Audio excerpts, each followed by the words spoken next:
कुछ ही घंटों में कैसे सुलझ गया अशोक गहलोत और सचिन पायलट के बीच सालों पुराना विवाद। राजस्थान में विधानसभा चुनाव से पहले गहलोत पायलट के बीच चला आ रहा विवाद आखिरकार सुलझा लिया गया है।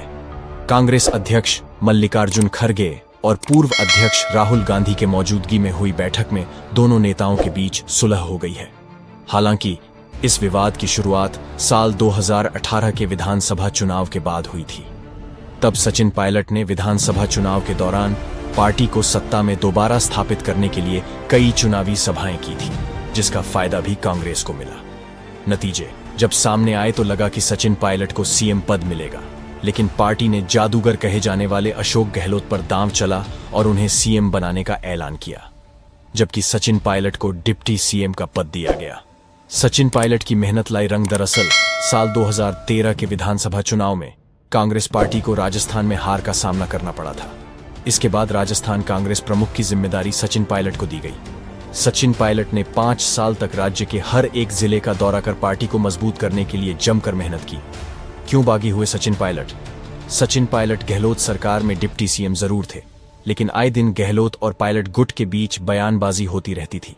साल 2020 में राजस्थान पुलिस के स्पेशल ऑपरेशन ग्रुप यानी एसओजी ने सचिन पायलट को विधायकों को खरीद फरोख्त मामले में पूछताछ का नोटिस भेजा था। इसके बाद सचिन पायलट दिल्ली चले गए और विद्रोह का ऐलान कर दिया। सचिन पायलट अपने करीबी विधायकों के साथ हरियाणा के मानेसर के एक रिजॉर्ट में ठहरे थे। उनके समर्थकों ने अशोक गहलोत को सीएम पद से हटाने की मांग की।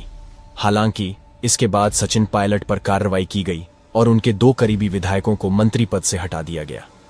अशोक गहलोत किसी तरह से अपनी सरकार को बचाने में कामयाब हुए। बाद में अशोक गहलोत और सचिन पायलट के बीच सुलह हो गई। सचिन के करीबी विधायकों को गहलोत कैबिनेट में फिर से जगह दी गई।